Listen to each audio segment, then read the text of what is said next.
নমস্কার প্রিয় দর্শক, শুভ সকাল। আমি সঞ্জিতা। আজ সোমবার 22 ডিসেম্বর আমাদের নিউজ চ্যানেলে আপনাকে স্বাগতম। যদি খবরটি ভালো লাগে তাহলে অবশ্যই লাইক করুন এবং চ্যানেলটি সাবস্ক্রাইব করুন। আসুন আজকের গুরুত্বপূর্ণ খবর। আজকের প্রথম খবর দেখে নিই। বড় ধাক্কা মোদী সরকারের, বাড়ছে রেলের ভাড়া।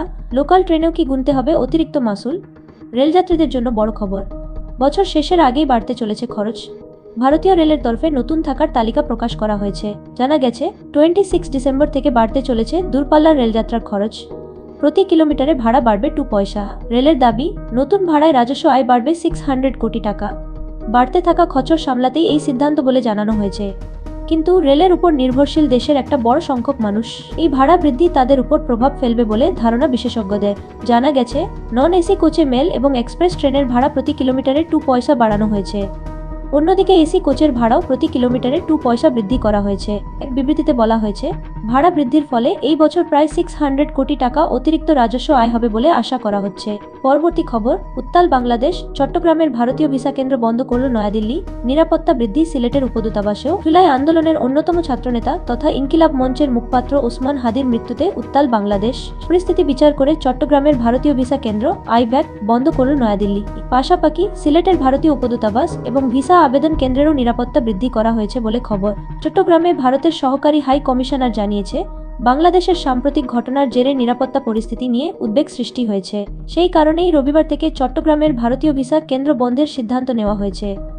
পরবর্তী নির্দেশ না দেওয়া পর্যন্ত ভিসা কেন্দ্রের সমস্ত কার্যক্রম বন্ধ থাকবে। এই মর্মে ভিসা কেন্দ্রের ওয়েবসাইটে একটি বিবৃতিও প্রকাশ করা হয়েছে। সেখানে বলা হয়েছে, বাংলাদেশের বর্তমান পরিস্থিতির কথা মাথায় রেখে সাময়িকভাবে বন্ধ রাখা হয়েছে আইব্যাক। যেসব ভিসা আবেদনকারীর অ্যাপয়েন্টমেন্ট নির্ধারিত ছিল তাদের জন্য নতুন তারিখ ঘোষণা করা হবে। পরবর্তী খবর, নির্বাচনী বন্ড বন্ধেও অনুদান বাড়ল 200%। একা বিজেপির ঝুলিতে 3112 কোটি। সুপ্রিম নির্দেশে নির্বাচনী বন্ড বন্ধ হলেও রাজনৈতিক দলগুলির চাঁদায় কোনো খামতি নেই। 2024-25 অর্থবর্ষে দেশের রাজনৈতিক দলগুলি ইলেকটোরাল ট্রাস্টের মাধ্যমে অনুদান পেয়েছে মোট 3811 কোটি টাকা। মোট 90 ইলেকটোরাল ট্রাস্টের প্রাপ্ত মোট অনুদানের মধ্যে সবচেয়ে উপরে রয়েছে বিজেপি। মোট অর্থের 82% গেছে তাদের পকেটে। কংগ্রেস পেয়েছে 8%।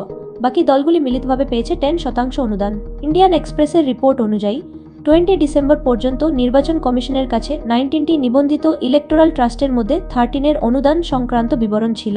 এদের মধ্যে 9টি ট্রাস্টের অনুদান সংক্রান্ত রিপোর্ট বলছে তাদের প্রাপ্ত অনুদান 3811 কোটি টাকা। 2023-24 সালে যেটা ছিল 1218 কোটি টাকা। অর্থাৎ এই ট্রাস্টের মাধ্যমে অনুদান বেড়েছে প্রায় 200%। মোট 3811 কোটি টাকা অনুদানের মধ্যে বিজেপি পেয়েছে 3112 কোটি টাকা। অন্যদিকে কংগ্রেস পেয়েছে 200 কোটি এবং বাকি দলগুলি মিলিতভাবে পেয়েছে 400 কোটি। বিজেপিকে সবচেয়ে বেশি অনুদান আদায় করে দিয়েছে প্রুডেন্ট ইলেকটোরাল ট্রাস্ট। 2024-25 অর্থবর্ষে এই ট্রাস্ট পেয়েছে 2680.7 কোটি টাকা, যার মধ্যে 2180.7 কোটি টাকা দেওয়া হয়েছে বিজেপিকে। পরবর্তী খবর, গোয়ার নৈশ ক্লাবে অগ্নিকাণ্ড। ঘটনার পর ব্রিটেনে পালান জমির মালিক। ব্লু কর্নার নোটিশ জারি করবে সিবিআই। গোয়ার বার্চ বাই রোমিও লেঞ্জ নৈশ ক্লাবের জমির মালিকের বিরুদ্ধেও এবার ব্লু কর্নার নোটিশ জারি করবে সিবিআই। কেন্দ্রীয় তদন্তকারী সংস্থা সূত্রে খবর, নৈশ ক্লাবে অগ্নিকাণ্ডে 25 জনের মৃত্যুর ঘটনার পর ঠিক পরেই ব্রিটেনে পালিয়ে গিয়েছিলেন সুরিন্দর। তাকে জিজ্ঞাসাবাদ করতেই ব্লু কর্নার নোটিশ জারি করা হচ্ছে। সুরিন্দর ভারতীয় বংশোদ্ভূত ব্রিটিশ নাগরিক। গত 6 ডিসেম্বর নৈশ ক্লাবে অগ্নিকাণ্ডের সময় তিনি গোয়াতেই ছিলেন। সংবাদ সংস্থা পিটিআইকে সিবিআইয়ের এক আধিকারিক জানিয়েছেন, ঘটনার পর দিন অর্থাৎ 7 ডিসেম্বর দেশ ছেড়ে চলে যান সুরিন্দর। তাকে জিজ্ঞাসাবাদ করতে চেয়ে সমন জারি করে পুলিশ, কিন্তু তিনি সাড়া দেননি। এরপরে পুলিশ সিবিআইয়ের সঙ্গে যোগাযোগ করে। তার ভিত্তিতেই নৈশ ক্লাবের মালিক সৌরভ লুথরা এবং গৌরব লুথরার মতো সুরিন্দরকেও ভারতে ফিরিয়ে আনার প্রস্তুতি শুরু হয়। পরবর্তী খবর, 24 ঘন্টায় হাদির খুনিদের না ধরলে ইউনুসকে চরম বার্তা ইনকিলাব মঞ্চের। ফের জ্বলবে বাংলাদেশ। জুলাই আন্দোলনের অন্যতম ছাত্রনেতা তথা ইনকিলাব মঞ্চের আহ্বায়ক ওসমান হাদির খুনিরা এখনও অধরা। এই পরিস্থিতিতে ক্রমেই চাপ বাড়ছে সেদেশের অন্তর্বর্তী সরকারের উপর।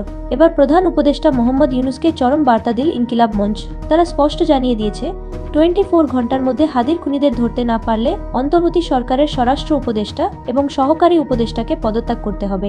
শনিবার ঢাকা বিশ্ববিদ্যালয়ের কেন্দ্রীয় জমে মসজিদের পাশের কবরস্থান ও জাতীয় কবি কাজী নজরুল ইসলামের সমাধি সংলগ্ন এলাকায় সমাধিস্থ করা হয়েছে হাদিকে। তার জানাজায় লাখো মানুষের ভিড় ছিল। হাদির শেষকৃত্যের পর শাহবাগ চত্বরে জমায়েত হন বহু মানুষ। সেখান থেকে ইউনুস সরকারকে বার্তা দেন ইনকিলাব মঞ্চের নেতা আব্দুল্লাহ আল জাবের।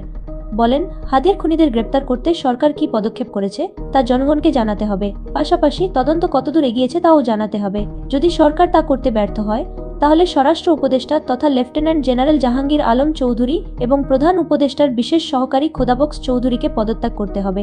জাবেরের এই হুঁশিয়ারির পরই প্রশ্ন উঠছে, তাহলে কি হিংসার আগুনে ফের জ্বলবে বাংলাদেশ?